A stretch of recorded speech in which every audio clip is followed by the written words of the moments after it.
Hello friends, इसके पहले मैंने एक वीडियो बनाया था जिसमें कि universal declaration of human rights या मानव अधिकारों की सार्वभौम घोषणा, जिसमें कि कुल 1 से लेकर 30 आर्टिकल्स या अनुच्छेद हैं, उसके बारे में संक्षेप में चर्चा किया था। और उसमें मैंने ये भी कहा था कि मेरा दूसरा जो वीडियो होगा उसमें इन सारे आर्टिकल्स या अनुच्छेद के बारे में विस्तार से चर्चा होगी। ये उसी वीडियो का कंटिन्यूएशन पार्ट है। आप अवश्य इसे देखें ताकि आपको ये सारे आर्टिकल्स या अनुच्छेद के बारे में पूरी तरह से जानकारी मिल पाए। फिर से मैं आपका स्वागत करता हूं कर्ण सर नॉलेज चैनल पर। अगर आप चैनल पर नए हैं तो चैनल को सब्सक्राइब कर लीजिए ताकि इस प्रकार की वीडियो मैं जब भी बनाऊं आपके पास पहुंच सके। आइए वीडियो की शुरुआत करते हैं।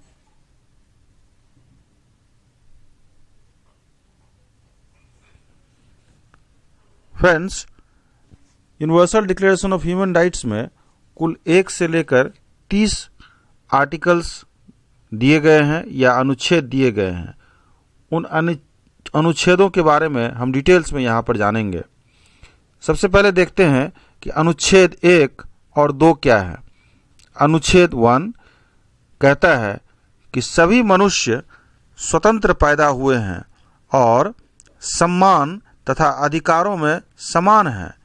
वे तर्क और विवेक से संपन्न हैं और उन्हें एक दूसरे के प्रति भाईचारे की भावना से काम करना चाहिए।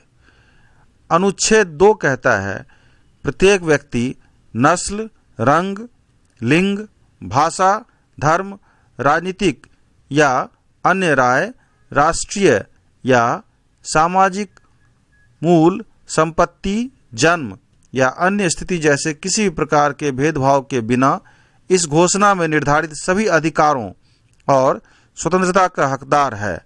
इसके अलावा जिस देश या क्षेत्र से कोई व्यक्ति संबंधित है, उनकी राजनीतिक, न्यायिक या अंतर्राष्ट्रीय स्थिति के आधार पर कोई भेद नहीं किया जाएगा, चाहे वह स्वतंत्र हो, ट्रस्ट हो, गैर स्वशासित हो या संप्रभुता की किसी अन्य सीमा के तहत हो।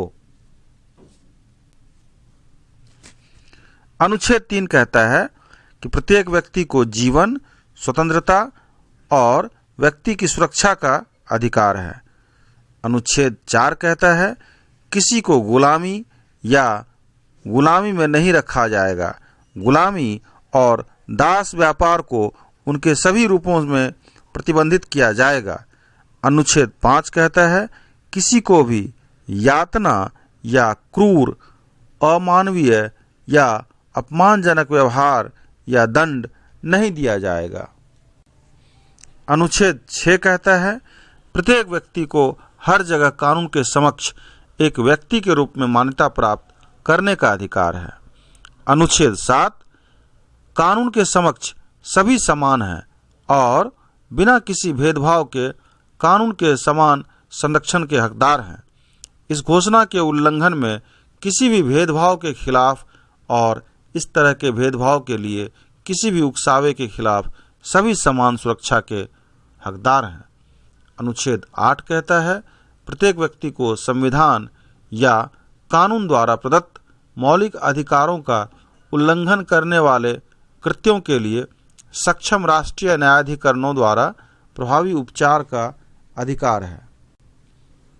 अनुच्छेद 9 कहता है किसी को भी मनमानी गिरफ्तारी, हिरासत या निर्वासन के अधीन नहीं किया जाएगा।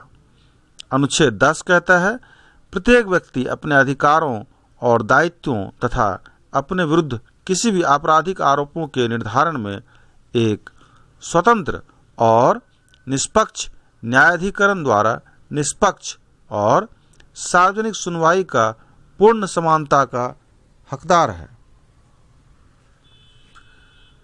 अनुच्छेद 11 कहता है दंडात्मक अपराध के आरोप वाले प्रत्येक व्यक्ति को सार्वजनिक मुकदमे में कानून के अनुसार दोषी साबित होने तक निर्दोष माने जाने का अधिकार है, जिसमें उसके पास अपने बचाव के लिए आवश्यक सभी गारंटी हैं।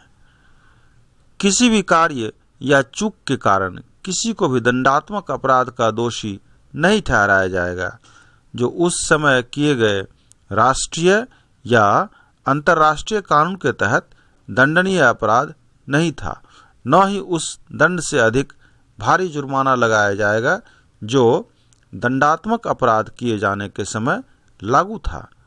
अनुच्छेद 12 कहता है, किसी की निजता, परिवार, घर या पत्राचार में मनमाना हस्तक्षेप नहीं किया जाएगा, न ही उसके सम्मान और प्रतिष्ठा पर हमला किया जाएगा। प्रत्येक व्यक्ति को ऐसे हस्तक्षेप या हमलों के विरुद्ध कानून की सुरक्षा का अधिकार है। अनुच्छेद 13 कहता है, प्रत्येक व्यक्ति को प्रत्येक राज्य की सीमाओं के भीतर आवाजाही और निवास की स्वतंत्रता का अधिकार है। प्रत्येक व्यक्ति को अपने देश के सहित किसी भी देश को छोड़ने और अपने देश में लौटने का अधिकार है। अनुच्छेद 14 कहता है, प्रत्येक व्यक्ति को उत्पीड़न से बचने के लिए दूसरे देशों में शरण लेने और उसका आनंद लेने का अधिकार है। यह अधिकार वास्तव में गैर राजनीतिक अपराधों या संयुक्त राष्ट्र के उद्देश्यों और सिद्धांतों के विपरीत कार्यों से उत्पन्न अभियोजन के मामले में लागू नहीं किया जा सकता है। अनुच्छेद 15 कहता है, प्रत्येक व्यक्ति को राष्ट्रीयता का अधिकार है। किसी को भी मनमाने ढंग से उसकी राष्ट्रीयता से वंचित नहीं किया जाएगा और न ही उसे अपनी राष्ट्रीयता बदलने के अधिकार से वंचित किया जाएगा। अनुच्छेद 16 कहता है, पूर्ण आय के पुरुषों और महिलाओं को जाति, राष्ट्रीयता या धर्म के कारण किसी भी सीमा के बिना शादी करने और परिवार स्थापित करने का अधिकार है।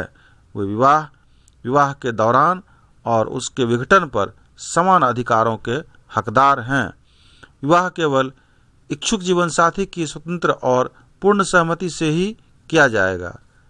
परिवार समाज की प्राकृतिक और मौलिक समूह इकाई है और समाज तथा राज्य द्वारा सुरक्षा का हकदार है।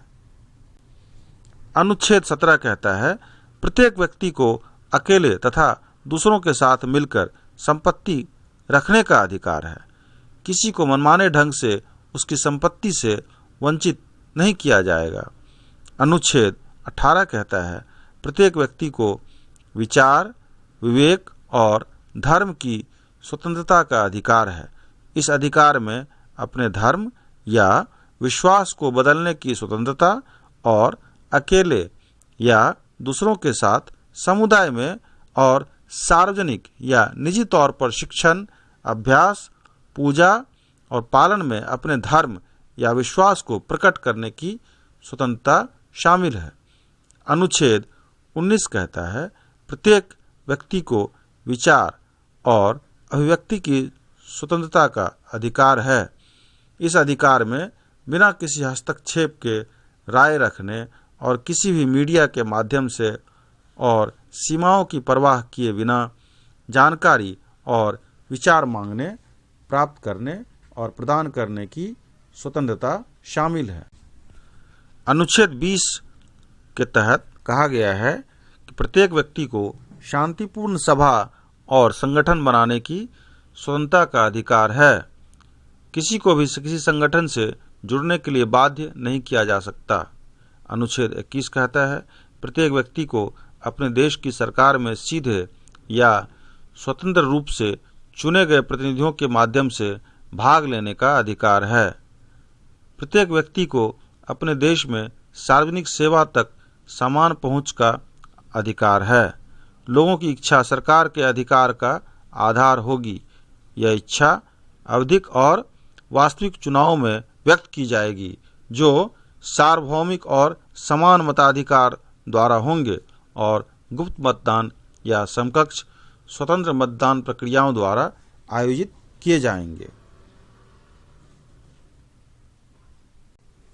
उसके बाद देखते हैं कि अनुच्छेद 22 में ये कहा गया है कि समाज के सदस्य के रूप में प्रत्येक व्यक्ति को सामाजिक सुरक्षा का अधिकार है।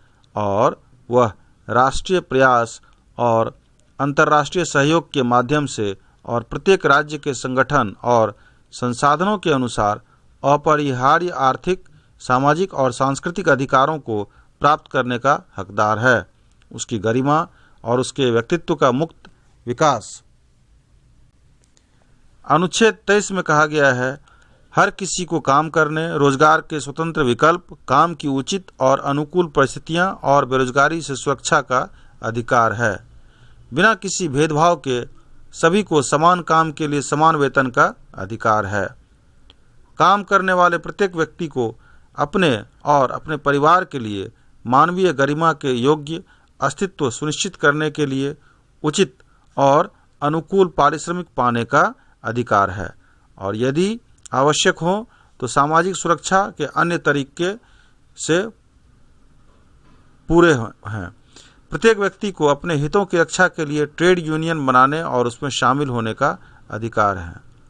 अनुच्छेद 24 कहता है, हर किसी को आराम और आराम का अधिकार है, जिसमें काम के घंटों की उचित सीमा और वेतन के साथ आवधिक छुट्टियां शामिल हैं। अनुच्छेद 25 के तहत कहा गया है, प्रत्येक व्यक्ति को अपने और अपने परिवार के स्वास्थ्य और कल्याण के लिए पर्याप्त जीवन स्तर का अधिकार है, जिसमें भोजन, कपड़े, आवास और चिकित्सा देखभाल और आवश्यक सामाजिक सेवाएं शामिल हैं, और बेरोजगारी, बीमारी की स्थिति में सुरक्षा का अधिकार है। विकलांगता, विधवापन, बुढ़ापा या उसके नियंत्रण से परे परिस्थितियों में आजीविका की कमी, मातृत्व और बचपन विशेष देखभाल और सहायता के हकदार हैं। सभी बच्चे, चाहे वे विवाह के अंदर पैदा हुए हों या विवाह से बाहर, समान सामाजिक सुरक्षा का आनंद लेंगे।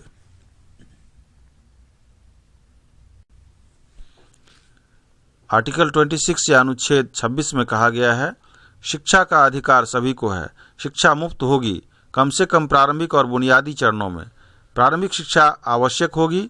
तकनीकी और व्यावसायिक शिक्षा आमतौर पर उपलब्ध कराई जाएगी और उच्च शिक्षा योग्यता के आधार पर सभी के लिए समान रूप से सुलभ होंगी। शिक्षा को मानव व्यक्तित्व के पूर्ण विकास और मानव अधिकारों और मौलिक स्वतंत्रता के प्रति सम्मान को मजबूत करने के लिए निर्देशित किया जाएगा। यह सभी देशों, नस्लीय या धार्मिक समूहों के बीच समझ, सहिष्णुता और मित्रता को बढ़ावा देगा और शांति बनाए रखने के लिए संयुक्त राष्ट्र की गतिविधियों को आगे बढ़ाएगा। माता पिता को यह चुनने का पूर्व अधिकार है कि उनके बच्चों को किस प्रकार की शिक्षा दी जाएगी। अनुच्छेद 27 में कहा गया है कि प्रत्येक व्यक्ति को समुदाय के सांस्कृतिक जीवन में स्वतंत्र रूप से भाग लेने, कला का आनंद लेने और वैज्ञानिक प्रगति और लाभों में हिस्सा लेने का अधिकार है। प्रत्येक व्यक्ति को किसी भी वैज्ञानिक, साहित्यिक या कलात्मक उत्पादन से उत्पन्न नैतिक और भौतिक हितों की सुरक्षा का अधिकार है, जिसका वह लेखक है। अनुच्छेद 28 में कहा गया है, हर कोई एक सामाजिक और अंतर्राष्ट्रीय व्यवस्था का हकदार है, जिसमें इस घोषणा में निर्धारित अधिकारों और स्वतंत्रता को पूरी तरह से महसूस किया जा सकता है। अनुच्छेद 29 में कहा गया है, प्रत्येक व्यक्ति का समुदाय के प्रति कर्तव्य है, जिसमें कि उसके व्यक्तित्व का स्वतंत्र एवं पूर्ण विकास संभव है।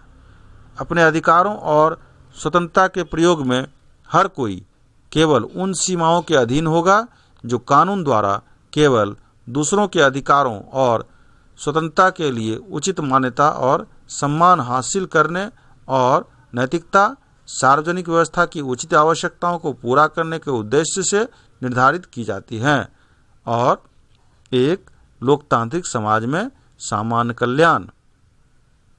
इन अधिकारों और स्वतंत्रताओं का प्रयोग किसी भी स्थिति में संयुक्त राष्ट्र के उद्देश्यों और सिद्धांतों के विपरीत नहीं किया जा सकता है। और सबसे आखिरी में अनुच्छेद 30 है, जिसमें यह कहा गया है कि इस घोषणा में किसी भी राज्य, समूह या व्यक्ति को किसी भी गतिविधि में शामिल होने या यहाँ दिए गए किसी भी अधिकार और स्वतंत्रता को नष्ट करने के उद्देश्य से कोई कार्य करने का अधिकार नहीं माना जा सकता है। धन्यवाद।